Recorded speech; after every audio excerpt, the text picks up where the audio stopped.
Dice, palabras claritas que no dicen nada en absoluto, no significan, buscan ni se relacionan con nada en absoluto.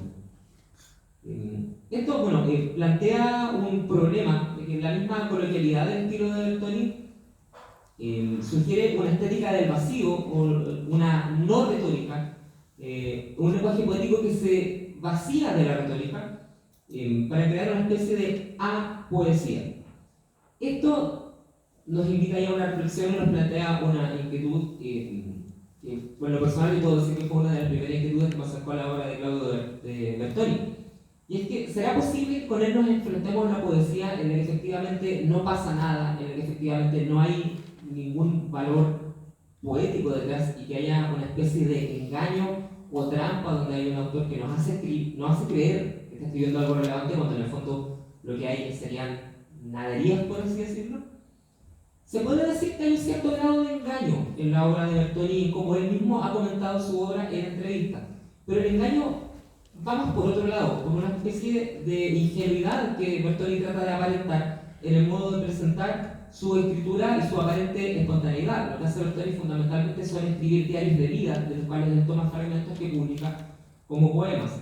Uno de sus mantras que él repite muchas veces en entrevistas es decir, escribo como hablo, escribo para defenderme del mundo. Cito un poema de Bertoni que dice: se me caen de las manos las llaves, la cuchara, el lápiz Bic, la tapa del lápiz Bic. Este es un poema que se extiende, esta lista se extiende más o menos en la edición de donde fue citado esto, más o menos por 5 páginas de una lista interminable de los objetos que se le caen de las manos. Entonces la lista sigue y sigue y sigue. Lo interesante es que a la medida que la lista se prolonga, se pierde el foco en el hecho de que los objetos se le caigan. Y se pone el foco en los objetos por sí mismos que no apuntan a nada, que no significan ninguna otra cosa más que los objetos en sí mismos. De este modo se produce un efecto interesante, que el sujeto empieza a olvidarse de sí mismo, de su debilidad, del hecho de que las cosas se le caigan, para enfocarse solamente en las cosas y al mirarlas sin adjetivarlas, sin profundizar en ellas, encontrar una forma de mayor armonía, podríamos decir, de mayor tranquilidad, un estado de iluminación. La idea de indiferencia y la idea de deslimitación. La indiferencia es un concepto bien interesante y esto lo tomamos nuevamente con la base teórica de lo que plantea Byung-Chul Han. Porque por un lado tenemos la indiferencia de los objetos, que el objeto material me contemple indiferente, no me sugiera nada, no me comunique nada. La indiferencia de este vaso nuevamente está aquí, delante mío.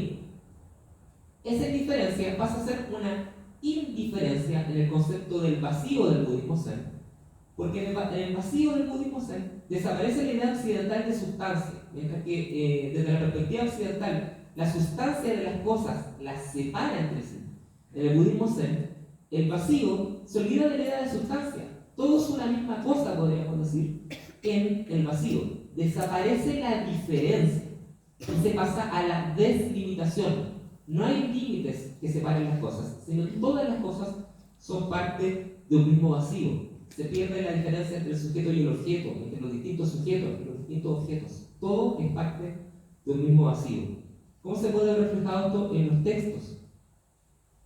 Veo otro poema de Claudio Bertoni. ¿Cómo sé yo que esa mosca no es un lápiz que se transformó en mosca? ¿Cómo sé yo que no soy un lápiz que se transformó en mosca? ¿Cómo sé yo que no soy una mosca que se transformó en mí? ¿Cómo sé yo que ese perro no es un limón que se transformó en ese perro? ¿Cómo sé yo que ese árbol no es otro árbol? ¿Cómo sé yo si ese zapato no es otro zapato? ¿Cómo sé yo si esa culebra no es una wincha de medir que se transformó en culebra? ¿Cómo sé yo que el aire no es aire? ¿Cómo sé yo que la nieve no es nieve? ¿Cómo sé yo que la piedra no es piedra? ¿Cómo sé yo que no es gorrión? ¿Cómo sé yo que no es gaviota? ¿Cómo sé yo que no es tiuque? ¿Cómo sé yo? ¿Cómo sé? ¿Cómo?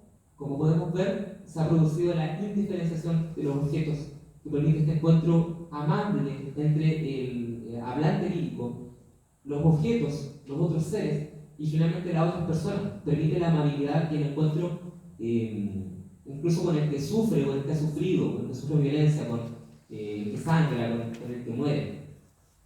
De este modo, la indiferencia Y la delimitación produce amabilidad y permite que el sujeto desaparezca en este encuentro amable.